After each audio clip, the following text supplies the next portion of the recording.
मारा है तो वही हाल आपका होने वाला है। जो अपनी पिया कुत्ती चटा दी तो बंशु मल्होत्रा जम्मू जो करता था उनकी जो हालत हुआ उनको मारा है तो वही हाल आपका होने वाला है। ये रोड सेंटर है, ये देखो एक सेंटर हो रहा है रोड, ये देख लो, ये PWD का रोड है, ये देखो एक तकरीबन 15-20 दिन पहले लोग भाई ये देखो ये रोड है, ये देखो ये सेंटर रोड है, ये देखो जी जियां डोगरी जाखदे अन्नी पिया ते कुत्ती चटा दी वो हालत साढ़े लोगों की है कि साढ़े पहाड़ी इलाके दे विच ये खड़ाबली तहसील की गल करा छंब कंस्टिट्यूंसी थोड़े दिन पहले लोग पाना शुरू हुई लेकिन इन्नी बुरी हालत एक माफिया किस्म के लोग बैठे थे उनसे। लेकिन ये PWD का रोड है, ये देखो एक तकरीबन 15-20 दिन पहले लोग भाई ये देखो दिन लोग डालिए वो हाथों से लोग मैं उसी बजरी जो है ना बजरी इकट्ठी कर रहा हूँ उसमें तेल डाला हुआ है। मैंने एक्शन साहब से भी बात की, AWD साहब से भी। आपने बोला नहीं सरकारों को या वहाँ पे काम कर रहे लोगों जिस तरह से आप एक्शन की बात कर रहे हैं इनकी बात कर रहे हैं कि आपने बोला नहीं कि भैया ये आप रोड डाल रहे हैं हमारे टैक्स पेयर के पैसे को उजाड़ने की कोशिश कर रहे हैं।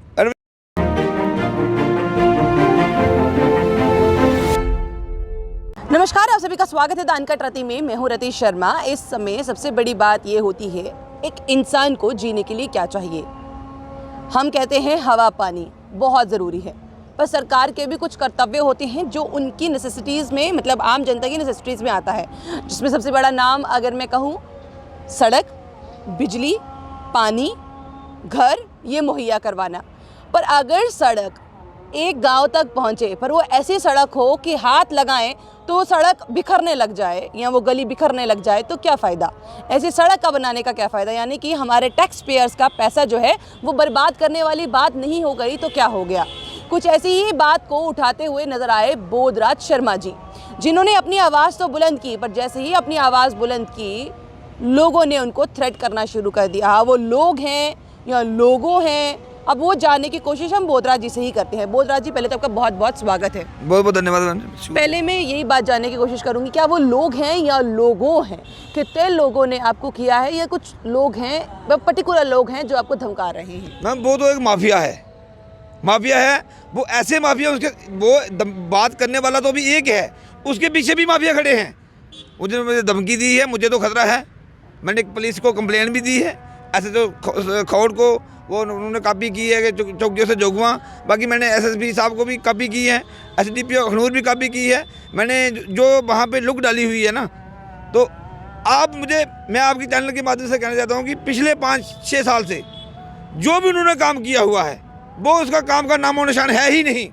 लेकिन जो अभी 2-3-4 महीने हुए हैं काम करते हुए, वो जितने लुक डाली है वो हाथों से लुक मैं उसी बजरी जो है ना बजरी इकट्ठी कर रहा हूँ उसमें तेल डाला हुआ है।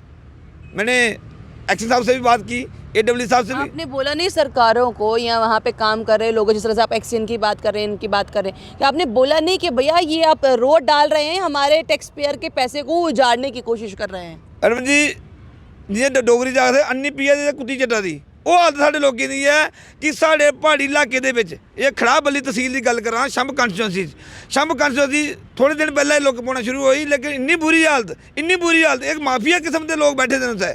लेकिन मिगी थ्रेट दी है, खतरा तो मी बड़ा है क्योंकि वो बड़े उन्हें रिगार्डिंग में ये भी गल मैं रिगार्डिंग उन्हें ये भी गल आखी दी है कि तुम LG साहब गिरी जाओ, LG साहब की ट्रांसफर कर सकते हो। एडे खतरनाक माफिया लोग ना LG साहब को डरते, ना चीफ सैकटरी साहब को डरते, ना चीफ इंजीनियर को डरते, क्योंकि उनका जड़ा है एक बड़े माफिया लोग रसूखदार लोग। लेकिन बोधराज शर्मा डरने वाला नहीं है। चाहे बोधराज शर्मा की जिन्नी दबाने की कोशिश करेंगे माफिया लोग, इन्ना का जोर आ करने और मजबूती करने बोधराज शर्मा बाहर आग लोगों का टैक्स पे का पैसा जरा बर्बाद नहीं होने देने लगा बोधराज। एक बार भी किसी ने आपको बोलने की कोशिश नहीं की कि हाँ ये गलत बन रही है, हम दोबारा बनाएंगे, टैक्स पेयर के पैसों को बचाएंगे, इस तरह से कुछ? मैंने AWD साहब से बात की, एक्शन साहब से बात की, लेकिन बड़े दुख से ये कहना पड़ रहा है मुझे AWD साहब ने, मैंने जब फ़ोन पे बात कर रहा था ना, अगर उसकी भी आपको रिकॉर्डिंग चाहिए होगी मैं वो भी दे सकता हूँ। उन्होंने कहा था मैं तो गस्टेड हूँ, आप मेरे से कैसे बात कर रहे हैं? मतलब ये AWD PMGSY ने कहा, ये PMGSY का रोड भी था और PWD का भी रोड है। मैंने PMGS का AWD से बात करने की कोशिश की, मैंने फ़ोन भी बात की, उन्होंने मुझे धमकाना शुरू कर दिया। उन्होंने मुझे ऐसी बात की, बोलता मैं तो गस्टर हूँ, आप मेरे से कैसे बात कर रहे? मैं सर गस्टर तो आप लोगों के पैसे से हो ना, टैक्स लोग टैक्स जमा करवाते हैं, टैक्स के एक पैसा है, उसी की वजह से आप जहाँ AW बने हैं, उसी की वजह से आप गस्टर हैं। अगर टैक्स का पैसा नहीं जनता देगी तो आप गस्टर आपका रंग कहाँ जाएगा?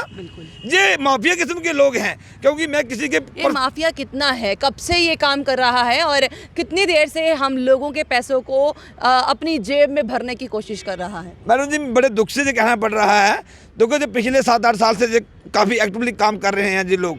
इन्होंने स्कूल बनाए, वो भी इन्होंने दोबारा लोगों ने वहाँ शोर उठाया, अगर जरूरत पड़ेगी मुझे जगह बताने की पर्टिकुलर मैं वो बताऊंगा। उन्होंने वहाँ रिपेयर काम करवाया, क्योंकि पहले गलत काम किया, लोगों ने आवाज़ को बुलंद किया, तो फिर उन्होंने क्योंकि वो काम दोबारा करना पड़ा। इन्होंने स्कूल बनाए, हॉस्पिटल बनाए, जो जो इन्होंने काम किए हुए हैं वो गलत हैं।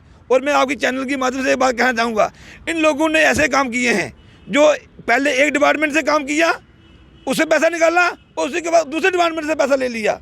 इस किस्म के माफिया का लोग जो हैं इन्होंने काम किया हुआ है, और ऐसे काम भी किए हैं जो काम ग्राउंड पे नहीं हुए हैं, पैसा इन्होंने निकाल दिया है। बोधराज शर्मा तथ्य के साथ से बात करेगा जी, कैमरा मैं आप चैनल की माध्यम से जिम्मेवारी से कह रहा हूँ, इन लोगों ने बहुत गलत काम किए हैं। अब बोधराज को जितना दबाने की कोशिश करेंगे, जहाँ मैं एक पढ़ा लिखा स्टूडेंट हूँ, मैं साइंस का स्टूडेंट हूँ, जब न्यूटन का थर्ड लॉ लगता ना, to every action there equal and direction, जितना दबाने की कोशिश करोगे इतना बोधराज शर्मा मजबूती से बाहर निकलेगा। और ये आपको कब इन्होंने थ्रेट देने की कोशिश की? जिस दिन आपने ये लोगों तक बात पहुंचाई उसी दिन या उसके अगले दिन या क्या? मैं 2-3 दिन बाद उसके, जैसे मैं क्योंकि मैं मेरा अक्सर मैं वहाँ का रहने वाला हूँ, वहाँ लोकल हूँ वहाँ का, तो मेरा डेली वहाँ आना जाना होता है।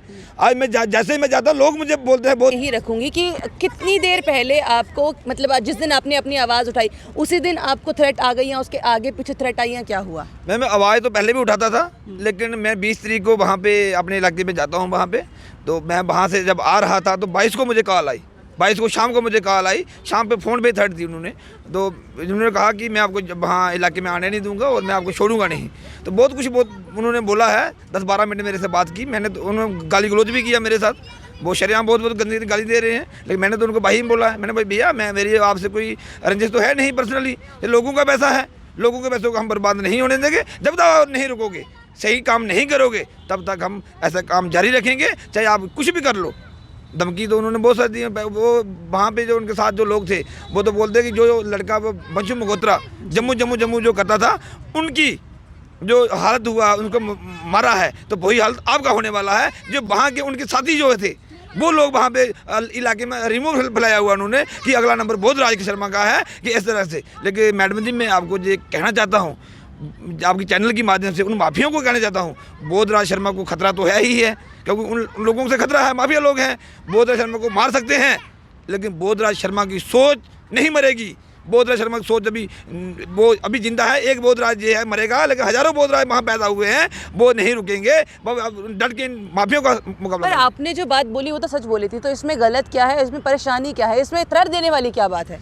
मैम जी माफिया लोग हैं, क्योंकि इन्होंने गलत काम ही करना है। माफिया लोगों का काम है ग्राउंड में लगाना कुछ नहीं लगाना है, वो पैसा इकट्ठा करना इनका काम है। जो बहुत सारे मैंने डिपार्टमेंट के AW साहब को, एक्शन साहब को, चीफ साहब तक मैं पहले भी उनको वर्बली बोला कि काम गलत हो रहा है। उन्होंने बोला कि हम देखेंगे, चेक करेंगे, गया कोई नहीं। फिर मुझे रिटर्न कार्रवाई वहाँ जाना पड़ा, रिटर्न कार्रवाई मैंने अभी की है, मैंने इंक्वायरी बढ़ाई है, इंक्वायरी के लिए मैंने वो लेटर दिया हुआ है, SDM साहब को, खौड़ को दिया हुआ है, DC जम्मू का कापी की है, ACB जम्मू को दिया है, बाकी वो जो आला अधिकारी हैं उनको दिया हुआ है। मुझे पूरा यकीन है कि इसके ऊपर इंसाफ होगा, मुझे इंसाफ मिलेगा। लेकिन बोधराज शर्मा दबाने के बाद बैठने वाला नहीं है, जितनी जोर से मुझे दबाएंगे इतनी ही जोर से बोधराज शर्मा बाहर निकलेगा और मजबूती से खड़ा रहेगा। जितनी दबाने की कोशिश करेंगे उतनी ही जल्दी मैं वापस आऊँगा, अपनी आवाज़ को बुलंद रखूँगा। पर कहीं ना कहीं एक बात तो इसमें है कि क्या जो जम्मू वाले कहने वाले शख्स, जिनके ब्रदर ने इंटरव्यू में ये कहा था कि मेरे भाइयों का कत्ल हुआ है, मेरे भाई के साथ ये जो सब कुछ हुआ, ये मर्डर हुआ है, क्या ये एक पॉलिटिकल मर्डर था? जो आज इन्होंने एक बात कही है कि हाँ जैसा उनका हुआ वो ये हाल तुम्हारा भी होगा, तो क्या वो एक पॉलिटिकल मर्डर था जो अब इनके साथ भी होने की बात हो रही है? पहला सवाल। दूसरा सवाल ये है कि एडमिनिस्ट्रेशन को इंटरवीन करना होगा कि क्या जो हमारे देश की जनता है, जम्मू कश्मीर की जनता है, उसके जो टैक्स पेयर्स का पैसा है वो क्या अब इस तरह से बर्बाद होगा? और जो ये एक सपना था अटल बिहारी वाजपेयी जी का कि हर जगह पर जो है वो रोड पहुंचनी चाहिए, गांव-गांव तक रोड पहुंचनी चाहिए, आज वो रोड के नाम पर अच्छा खासा अपनी जेब भरी जा रही है। उनका सपना पूरा करने के बारे में कोई नहीं सोच रहा। क्या आपको लगता है ये सही है? और कहीं ना कहीं इस पर इन्वेस्टिगेशन कितनी जल्दी होनी चाहिए? और क्या एक शख्स जो सच की आवाज़ उठा रहा है उसको थ्रेट देना सही है? अपनी राय कमेंट बॉक्स में ज़रूर रखिएगा। बने रहिए द अनकट प्रति के साथ। नमस्कार।